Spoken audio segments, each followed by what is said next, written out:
Paz seja em vosso espírito. Assim como Jacó nasceu agarrado ao calcanhar de Esaú, o filho da perdição ofereceu o calcanhar ao Messias. E depois saiu o seu irmão, agarrado a sua mão ao calcanhar de Esaú. Por isso se chamou seu nome Jacó. E era Isaque da idade de 60 anos quando os gerou. Gênesis 25, 26. Até o meu próprio amigo íntimo, em quem eu tanto confiava, que comia do meu pão, levantou contra mim o seu calcanhar. Salmos 41, 9.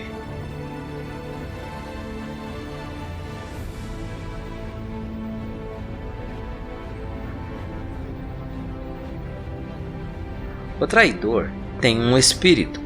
Este espírito participa com Satã, acrescentando trevas ao pseudo-deus adversário do verdadeiro. Este tem como o Messias seu reino, ou não disse o próprio Messias. Esse Satã expulsa a Satã, está dividido contra si mesmo. Como subsistirá, pois, o seu reino? Mateus 12, 26. Todos os que se fizerem meus adversários, faça também adversários do Messias e seu Pai, porque estes estão em mim, e eu participo com eles o meu espírito. Então você se pergunta, o que significa isto? Veja o que a carta de Shaul a Tessalonicenses nos atesta. Ora, irmãos, rogamo-vos pela vinda de nosso Senhor Jesus Cristo e pela nossa reunião com Ele, que não vos movais facilmente do vosso entendimento, nem vos perturbeis, quer por espírito, quer por palavra, quer por epístola, como de nós, como se o dia de Cristo estivesse já perto.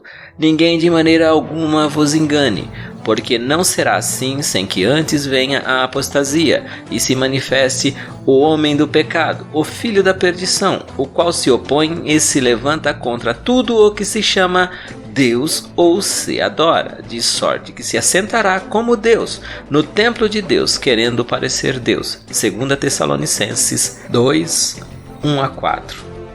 Agora, julguem isto.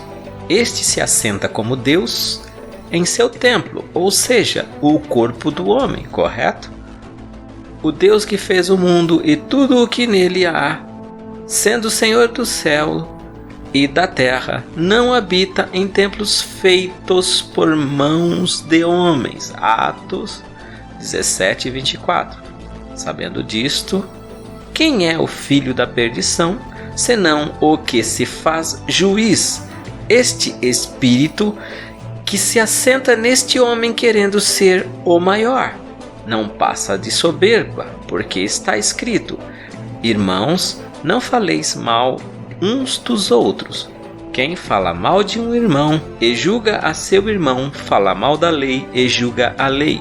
E se tu julgas a lei, já não és observador da lei, mas juiz. Há só um legislador e um juiz que pode salvar e destruir. Tu, porém, quem és que julgas a outrem? Tiago 4, 11 a 12. E também, e nós somos testemunhas de todas as coisas que fez, tanto na terra da Judéia como em Jerusalém, ao qual mataram, pendurando-o num madeiro. A este ressuscitou Deus ao terceiro dia e fez que se manifestasse não a todo o povo, mas às testemunhas que Deus antes ordenara, a nós que comemos e bebemos juntamente com ele, depois que ressuscitou dos mortos. E nos mandou pregar ao povo e testificar que ele é o que por Deus foi constituído, juiz dos vivos e dos mortos. A esse dão testemunho todos os profetas, de que todos os que nele creem receberão o perdão dos pecados pelo seu nome. Atos 10, 39 a 42. E se alguém se posicionar como juiz dizendo ser mestre sem nenhum poder, cuidado, não o sigais. O mestre continua sendo o Messias. Sabendo disto, tenha cuidado, pois está escrito, veja.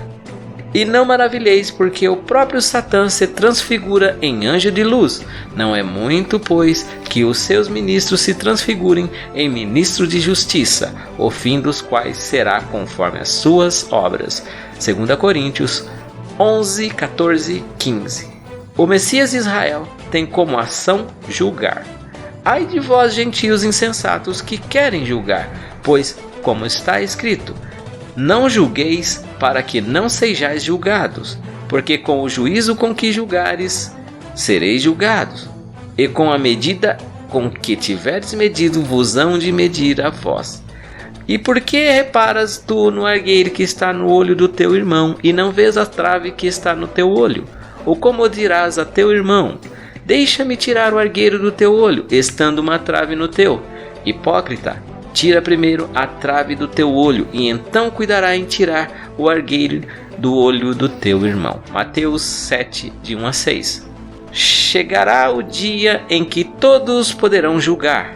Eu a ninguém julgo, nem a palavra que chegou às minhas mãos eu julguei. Pelo contrário, eu cumpri, enfrentando toda a oposição que se levantava. Sobre mim paira o Espírito da verdade, e se me julgar, não tem partes com ele, e se fez meu adversário. Não sou eu o mensageiro da era? Não tenho recebido os testemunhos dos Espíritos, todos que vieram a se apresentar depois do Messias e seu Pai? Se perguntarem quem eu sou, direi que você nem sabe o que faz aqui, neste mundo ainda. Porque os demônios entram em corpos, já se perguntaram? Eu vos direi que fazem isto para encontrar descanso e se livrar da lembrança do que são, de onde vieram e para onde vão. Estes dormem no corpo do homem, mas ao manifestado o Espírito de luz e verdade pela palavra de Deus, são expulsos por causa da expiação. E quando o espírito imundo, tendo saído do homem, anda por lugares áridos, buscando repouso, e não o encontra. Mateus 12:43. Voltemos à revelação no capítulo final. Veja. Porque eu testifico a todo aquele que ouvir as palavras da profecia deste livro que, se alguém lhe acrescentar alguma coisa, Deus fará vir sobre ele as pragas que estão escritas neste livro. E se alguém tirar quaisquer palavras do livro desta profecia, Deus tirará a sua parte da árvore da vida e da cidade santa, que está escrita neste livro. Aquele que testifica estas coisas diz: certamente cedo venho. Amém? Ora, vem Senhor Jesus. Apocalipse 22, 18 a 20. No livro está escrito o nome Jesus. Devo eu mudar? Não seria arriscado? O livro foi feito e direcionado para o servo fiel. E quem é o servo fiel senão o que cumpre os mandamentos do Rei dos Céus? Quem me conhece sabe que não tomei nem prata nem ouro de ninguém. Pelo contrário, partilhei até para os injustos e maus, para se cumprir a justiça. Veja, conforme está escrito, espalhou, deu aos pobres, a sua justiça permanece para sempre. 2 Coríntios 9:9. Dá a quem te pedir e não te desvie daquele que quiser que lhe empreste. Mateus 5:42. O ímpio toma emprestado e não paga, mas o justo se compadece e dá. Salmo 37:21. Portanto, se o teu amigo tiver fome, dá-lhe de comer. Se tiver sede, dá-lhe de beber, porque fazendo isto, amontoará brasas de fogo sobre a sua cabeça. Romanos 12:20. O Messias pouco vai se importar por que nome você o chama, e sim por que obra você realiza. E obras não está falando de pregação, já de antemão te aviso. Obras fala de assistência verdadeira da fé nas ações físicas por tuas mãos. Tu crês que há um só Deus? Fazes bem. Também os demônios o creem e estremecem. Mas, ó homem vão, queres tu saber que a fé sem as obras é morta? Porventura, Abraão, o nosso pai, não foi justificado pelas obras, quando ofereceu sobre o altar o seu filho Isaque? Bem vês que a fé cooperou com as suas obras, e que pelas obras a fé foi aperfeiçoada, e cumpriu-se a escritura que diz: e creu Abraão em Deus, e foi-lhe isso imputado como justiça, e foi chamado o amigo de Deus. Vedes então que o homem é justificado pelas obras e não somente pela fé. Tiago 2, 19 e 24. O Messias efetuou muitas obras, curou enfermos, alimentou aos pobres, pregou as boas novas do reino, cumpriu todo o ritual de justiça em vida e por fim ofereceu a sua vida por todos que nele crê e que, como ele, também efetuam as boas obras. Ora, o melhor líder é o que lidera, dando todo o exemplo. Aí você se pergunta: eu, o mensageiro, sou um líder exemplar? Diria que seria melhor apontar mais alto para o Messias como exemplo e o seguir. E o seguir já basta. E saiba você que o acumular de gordura em excesso significa que está em débito. Faças jejum e estará dando ao Pai espiritual, como assim o fez o Messias. E saiba que todo jejum é válido, sem esperar qualquer paga. O sangue do Messias foi derramado na terra, correto? O que significa esta ação? Veja: porém, conforme todo o desejo da tua alma, degolará e comerás carne segundo a bênção do Senhor, teu Deus, que te dá dentro de todas as tuas portas. O imundo e o limpo dela comerão como do corso e do veado. Tão somente o sangue não comereis, sobre a terra o derramareis como água. Deuteronômio 12, 15, 16. E disse o mestre: eu sou o pão vivo que desceu do céu. Se alguém comer desse pão, viverá para sempre. E o pão que eu der é a minha carne, que eu darei pela vida do mundo. João 6,51. O sangue é a vida do animal, não é? O Messias, homem, foi moído, a sua carne que se tornou em trigo puro, e derramou o sangue na terra, devolvendo vida à terra, que germina o bom fruto. As uvas para a celebração da ceia e participação do corpo do Messias para a nossa purificação. Porque a minha carne verdadeiramente é comida e o meu sangue verdadeiramente é bebida. João 6,55. Até o traidor comeu do sangue simbolizado e também participou do pão, correto? Isso significa, amigo, que se você participa do que eu estou lhe mostrando, não te dará nenhuma isenção de culpa se continuar nos maus caminhos, porque veja este meu testemunho. Certa vez, após o meu batismo pelo Espírito e algumas orientações do meu pai, bendito seja este homem de fé, ele me instruiu que meu batismo fosse em um rio e em nome do Senhor Jesus Cristo. Bati na porta de uma dita igreja evangélica para o fim de que me permitisse que um membro desta me levasse às águas batismais para cumprir a justiça. Esse líder me olhou com um desprezo, viu um outro senhor que ali estava de passagem e disse: fala com aquele ali. Esse tentou me convencer e participar com a Trindade, mas eu não queria.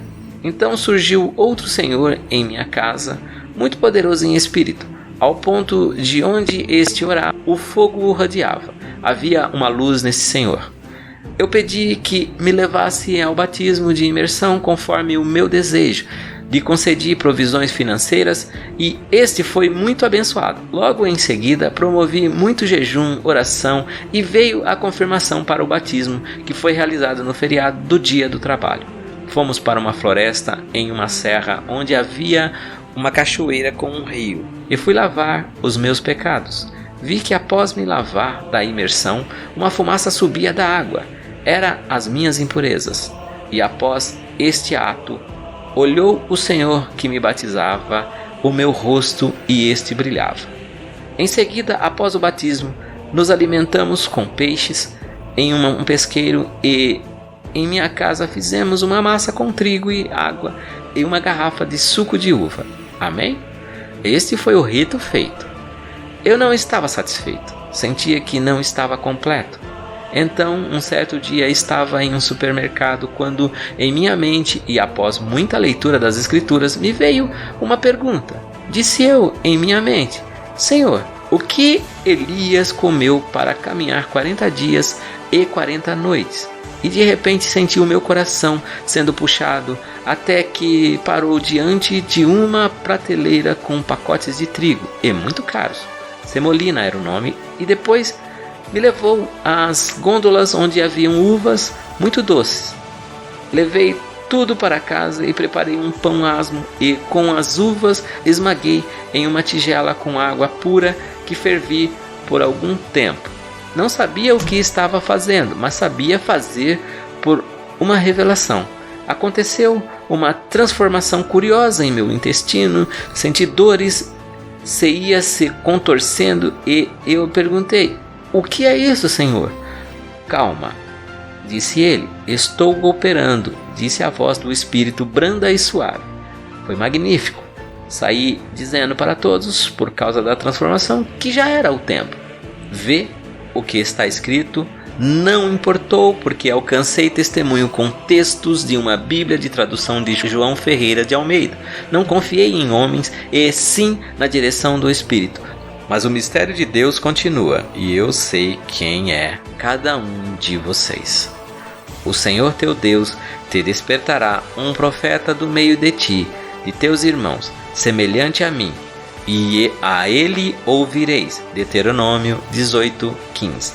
Ouvi muitos judeus batalhando em afirmar que o Messias não era o profeta que havia de vir, porém estavam olhando pelo prisma errado. Ou seja, diziam que ele desprezava a lei e, como semelhante a Moisés, Moshe, não era desta forma que deveria proceder, mas a semelhança deste era em seu temperamento, pois assim disse o testemunho do Eterno e Santo sobre ele. E era o varão Moisés muito manso, mais do que todos os homens que haviam sobre a terra. Números 12:3. O Messias: tomai sobre vós o meu jugo e aprendei de mim, que sou manso e humilde de coração, e encontrarei descanso para a vossa alma. Mateus 11:29. Aí está a semelhança entre os dois profetas, não nas suas ações e propósito. Ó tolo judeu! Bem-aventurados sois vós quando vos injuriarem e perseguirem e mentindo disserem todo o mal contra vós, por minha causa. Exultai e alegrai-vos, porque é grande o vosso galardão nos céus, porque assim perseguiram os profetas que foram antes de vós. Mateus 5:11-2. Há alguns dias atrás, o Messias me disse abertamente que eu parasse de o chamar de Mashiach e que somente Jesus basta. Este é mesmo humilde, entendeu? Dentro de mim habita uma família. Meu templo ficou completo. Sou a casa de Deus, ou seja, seu templo, como afirma. Veja, pelo que, irmãos santos, participantes da vocação celestial, considerai a Jesus Cristo, apóstolo e sumo sacerdote da nossa confissão, sendo fiel ao que o constituiu, como também o foi Moisés em toda a sua casa, porque toda casa é edificada por alguém, mas o que edificou todas as coisas é Deus. E na verdade, Moisés foi fiel em toda a sua casa como servo, para testemunho das coisas que se haviam de anunciar, mas Cristo, como filho, sobre a sua própria casa, a qual casa somos nós, se tão somente conservarmos firmes a confiança e a glória da esperança até o fim. Portanto, como diz o Espírito Santo, se ouvirdes hoje a sua voz, não endureçais o vosso coração como na provocação, no dia da tentação no deserto, onde vossos pais me tentaram, me provaram e viram por 40 anos as minhas obras. Por isso me indignei contra esta geração e disse: estes sempre erram em seu coração e não conheceram os meus caminhos. Assim jurei na minha ira que não entrarão no meu repouso. Hebreus 3:1-11. Sendo assim, nós, os que são a casa de Deus, temos por obrigação dar o melhor exemplo possível. E tirando-os para fora, disse: Senhores, que é necessário que eu faça para me salvar? E ele disse: crê no Senhor Jesus Cristo e será salvo tu e a tua casa. Atos 16:30-31. Este versículo nos mostra que a casa que será salva é o corpo da própria pessoa, ou seja, ele mesmo. Não está falando da casa com seus familiares. Ninguém tem o poder de salvação senão o Todo-Poderoso e seu Filho. Logo, se seus parentes que zombam de você por crer no Messias e em seu Pai, bendito seja eles, ou qualquer de seus familiares que despreza o Espírito da verdade, também fica fora do plano de salvação, porque não crê, apesar de todo o seu esforço para os resgatar, o qual será inútil. Está escrito: quem ama o pai ou a mãe mais do que a mim, não é digno de mim. E quem ama o filho ou a filha mais do que a mim, não é digno de mim. Mateus 10:37. E sobre obras? Mas se as faço e não credes em mim, credes nas obras, para que conheçais e acrediteis que o Pai está em mim e eu nele. João 10:38. Não desprezeis o dia da visitação, porque este se abrevia para algo maior que virá. Mas ainda que nós mesmos, ou um anjo do céu vos anuncie outro evangelho, além do que já vos tenho anunciado, seja anátema. Gálatas 1:8. Se a salvação dependesse de palavras, o Messias não precisaria ter vindo à terra e nem ser despido de sua glória, nem seria necessária a expiação. Somente palavras resolveriam.